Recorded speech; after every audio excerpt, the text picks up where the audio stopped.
I still remember those mysterious whispers, those covert smiles he thought I was oblivious to. His sudden and secret so-called cabin trips with the boys were more frequent and enigmatic. For a long time, trust was a bridge we both built, and I never thought he would be the one to burn it. The day I decided to surprise him, the shock was mine to embrace, and the scene before me was anything but anticipated.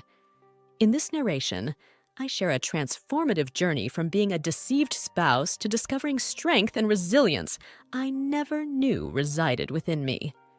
This story is not just a tale of betrayal and revenge, but it's about metamorphosis, redemption, learning to love oneself, and finding strength in the darkest of times.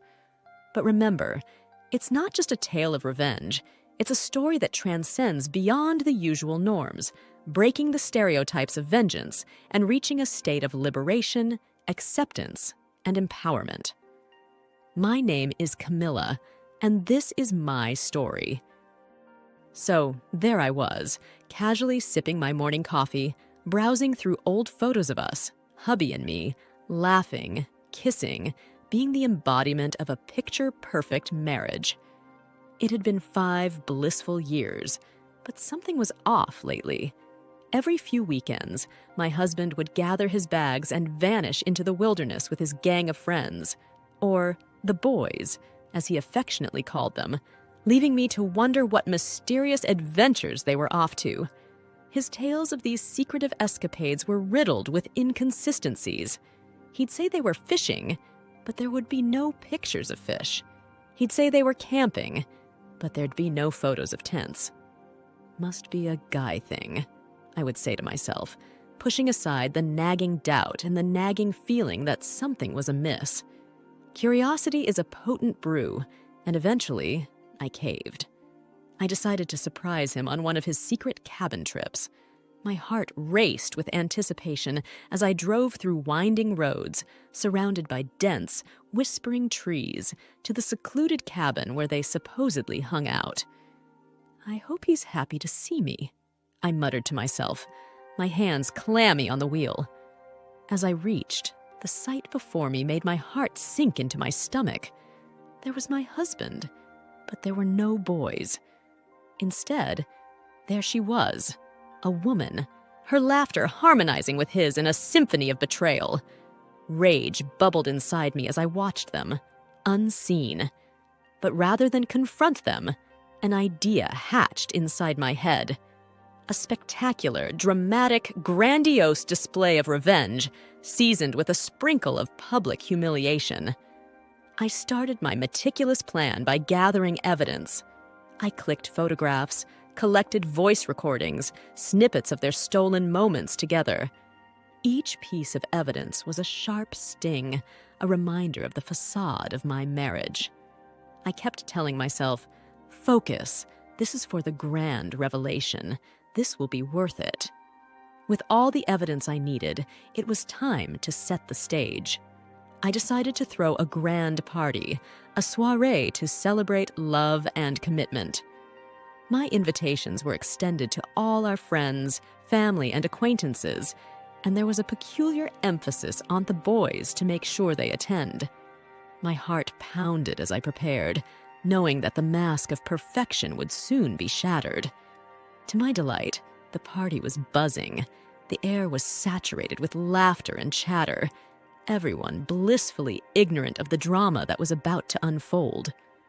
My husband, basking in the love and attention showered upon him, was completely oblivious to the storm brewing around him. With every passing second, my heart raced, but I kept my composure. I smiled. I laughed. I played the gracious host, waiting for the perfect moment to drop my bombshell. And then it arrived, the moment when everyone was gathered, their attention fixated on us, as we were about to make a toast. I raised my glass high, my voice steady, to love, and to the beautiful secrets it holds. With a smirk, I started the projection. The room fell into stunned silence as images flashed across the screen, the laughter and whispers of stolen moments echoing around the room. The air was charged with shock, betrayal, and whispered accusations.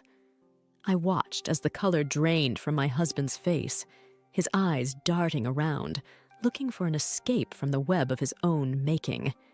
The room was a battlefield, and I was the lone warrior, standing tall amidst the ruins of my marriage, victorious yet broken. I had pulled off my grand revenge. The public humiliation etched on his face was the trophy I hadn't known I wanted.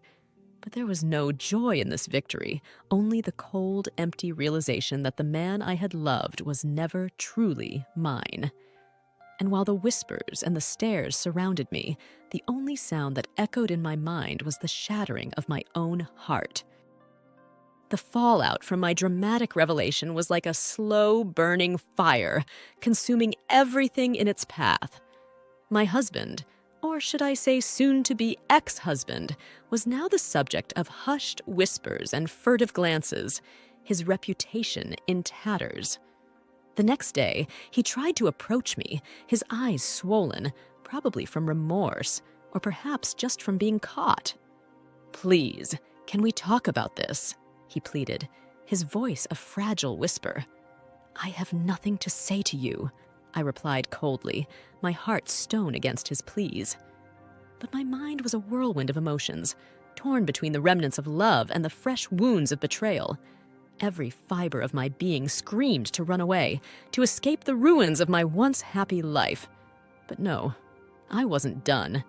The dramatic revelation was just the appetizer. The main course of revenge was still being served. In my pursuit of revenge, I found unlikely allies.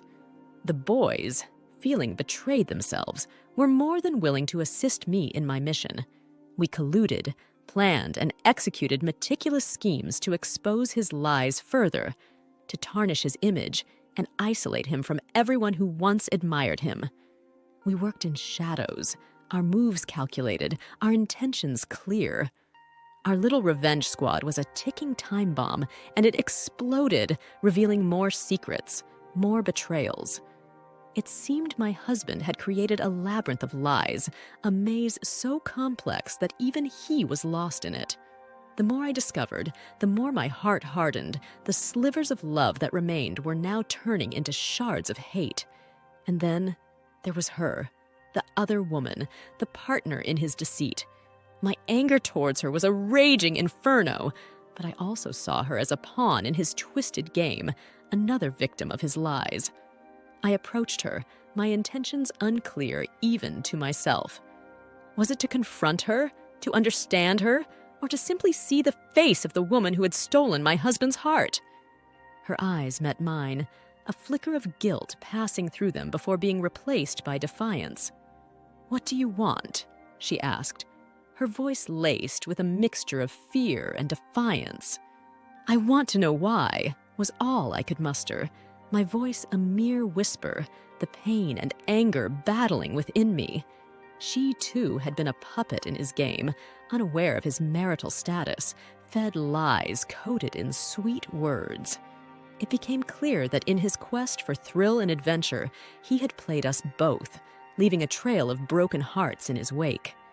The revelation sparked a strange camaraderie between us, two broken souls united by betrayal.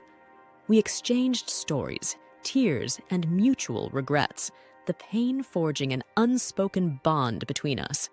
It was a connection neither of us had sought, but there we were, confiding, understanding, healing. As I listened to her, my rage simmered into a cold, calculated resolve. This was not just my battle anymore. It was our battle, a war against deceit and betrayal.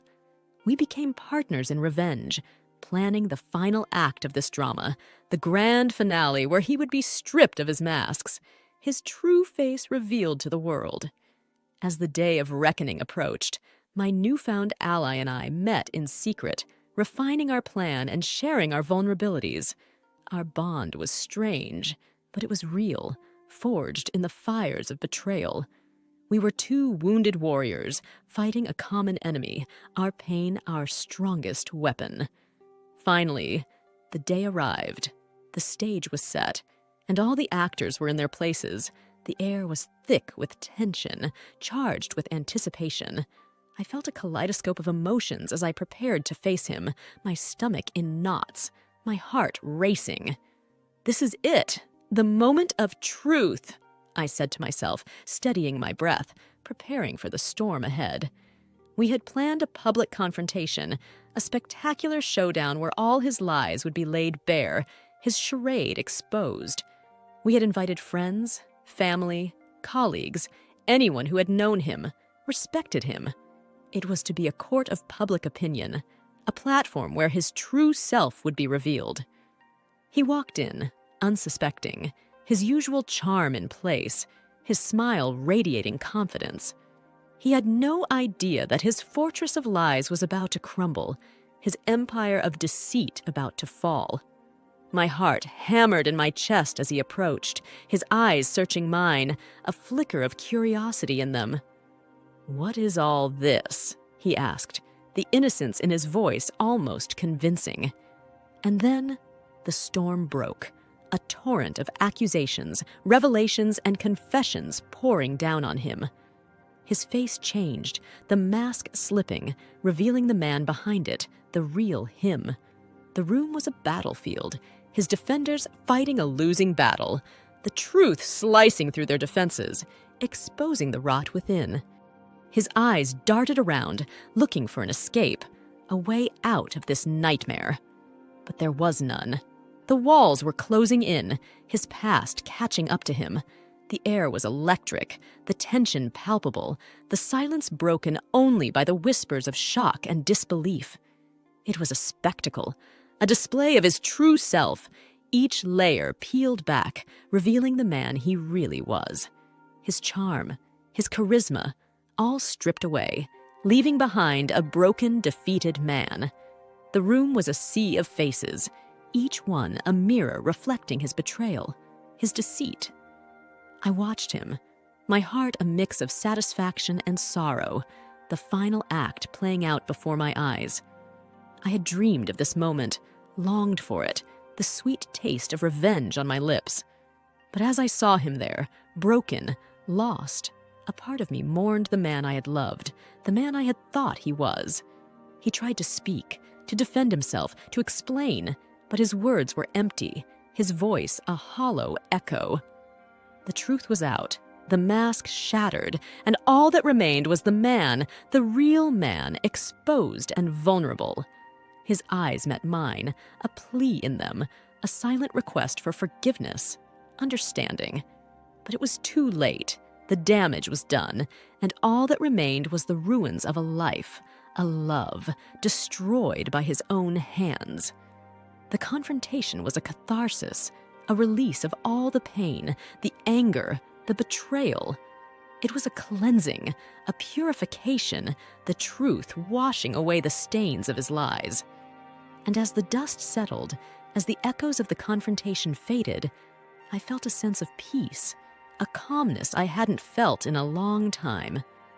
As I walked away from the ruins of my past, a sense of freedom enveloped me, a lightness in my step.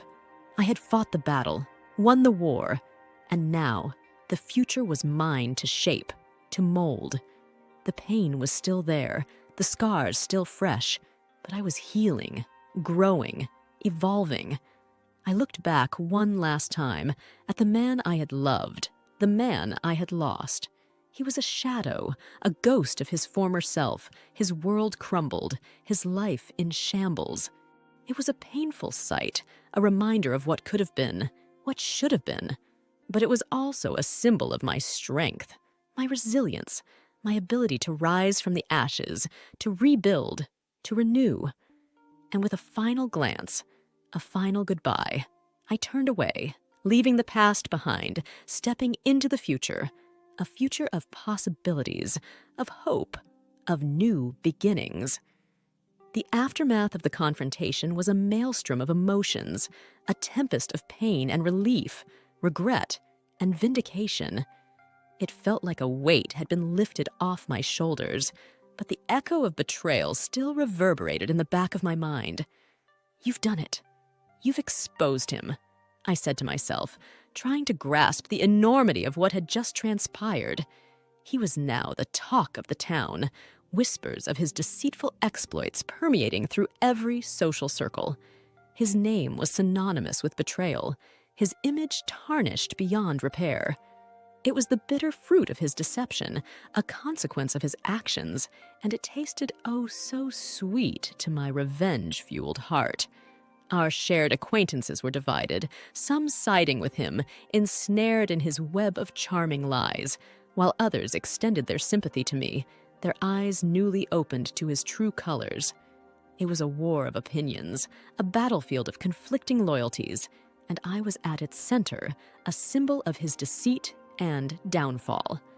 The other woman, once my opponent, now my ally, also began her journey of healing. Our bond, though born of pain and betrayal, had become a beacon of support and understanding, a shared experience that only we could truly comprehend. We were the wounded survivors of his emotional onslaught, and together we started to rebuild our broken selves. During this turbulent time, my newfound strength became my guiding light, my compass through the storm. I immersed myself in activities that brought me joy, surrounded myself with people who loved and supported me. This is your time, your moment to rediscover yourself, I constantly reminded myself. Every day was a battle, a struggle to move past the pain, to let go of the bitterness. There were moments of weakness, moments where the shadows of the past threatened to engulf me, but I fought back, clung to the light, to the hope of a better tomorrow. The path was rocky, the journey long, but I persevered, my resolve unbroken. I indulged in self-care, explored new hobbies, met new people, opened my heart to new experiences. I learned to love myself, to value my worth, to see beyond the scars, beyond the pain. It was a journey of self-discovery, of growth, of transformation. I was a phoenix, rising from the ashes, reborn in the fire of my trials. However, the shadow of him lingered, a ghost haunting my steps, his memory a constant reminder of the pain, the betrayal. But with each passing day, the shadow grew fainter, the pain less sharp, the memories less vivid. I was healing, slowly, gradually, the wounds closing, the scars fading. In my journey of rebirth, I also learned the power of forgiveness, the strength in letting go. I realized that harboring the bitterness, the anger, was only poisoning my soul, chaining me to the past, to him.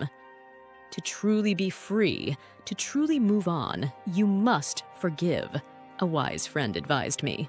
It was not easy to release the anger, to let go of the resentment. It was a battle, a struggle within myself, but I fought it. I conquered it. I learned to forgive, not for him, but for me, to free myself from the chains of the past, to cleanse my soul from the toxins of bitterness. It was a release, a liberation, a breath of fresh air. Forgiving him was my final act of revenge, my ultimate victory. It was my way of taking back my power, my control, my life. It was my declaration of independence, my proclamation of freedom. I was no longer his victim, no longer his prisoner. I was free, free to live, to love, to be me. In this newfound freedom, in this rebirth, I found my true self, my authentic self. I learned to embrace my flaws, to celebrate my uniqueness, to love myself unconditionally. I discovered my worth, my value, my essence. I was me, unapologetically, proudly, freely. And as I walked this path of self-discovery, of healing, of growth, I realized that this journey, this experience, had shaped me, molded me into the person I was meant to be. It was a painful lesson, a harsh reality, but it was my truth, my story. And I owned it, embraced it, learned from it. In this climactic juncture of my life, where forgiveness had paved the road to my emancipation from pain, and I was evolving every day, I also had a revelation. What if my true revenge is not just unearthing his deceitful endeavors, but also blooming in the ruins he left me in? I thought. a newfound purpose illuminating my path. I decided to convert my sufferings, my experiences, into stepping stones to help others going through the same agony. It was time to turn the tables, time to metamorphose my pain into power, my sufferings into solace for others. My journey found a voice in the form of a support group where broken hearts met to share, to heal, and to find strength in unity. It was a sanctuary of broken souls, a haven where wounded hearts found solace, understanding, and hope. Every story shared was a testament to the resilience of the human spirit, a reminder that we were not alone in our pain. Here, amidst tears and laughter, pain and hope, I saw the transformative power of shared experiences, of mutual support, of unconditional love. It was a magical experience, a healing journey, a rediscovery of self-worth, and I was humbled to be a part of it. Every session was a step closer to healing, a move towards self-discovery, a journey towards self-love. It was an emotional roller coaster, a symphony of pain and hope, sorrow and joy, and it was beautiful. I was witnessing the metamorphosis of broken spirits, the rebirth of lost souls, the rediscovery of buried self-love. However, my journey was not without its challenges, its setbacks. There were moments of weakness, of doubt, of despair. There were times when the shadows of the past threatened to engulf me, to pull me back into the abyss of pain. But I fought, I persevered, I overcame. Every challenge faced was a victory won. Every setback overcome was a step forward. I am not defined by my past, by his betrayal. I am defined by my strength, by my resilience, by my ability to rise above the pain, I reminded myself during those trying times. It was my mantra, my shield against the shadows, my beacon in the darkness. In this journey of self-discovery, of healing, of transformation, I also found love, not in another, but in myself. I learned to appreciate my worth, to celebrate my uniqueness, to embrace my flaws. I discovered the beauty in self-love, the power in self-acceptance, the freedom in self-expression. I was not searching for someone to complete me, to fix me, to save me. I was complete, whole, beautiful in my imperfection. I was my savior, my hero, my love. I was enough. In the end, my revenge was not just exposing his deceit, not just surviving his betrayal, but thriving despite it. It was about transforming my pain into power, my suffering into strength, my tears into pearls of wisdom. It was about rising from the ashes, soaring above the pain, embracing my true self. And there he was, shackled by the chains of his deceit, imprisoned in the web of his lies, a prisoner of his own making. He had lost everything, his reputation, his friends, his love, while I had gained everything, my self-worth, my strength, my freedom. My true revenge was my transformation, my evolution, my liberation. It was the realization of my worth, the acceptance of my flaws, the celebration of my uniqueness. It was my journey from victim to survivor, from survivor to warrior, from warrior to victor. In conclusion, revenge is not about causing pain. It's about reclaiming your power. It's not about dwelling in the past. It's about building your future. It's not about him. It's about you.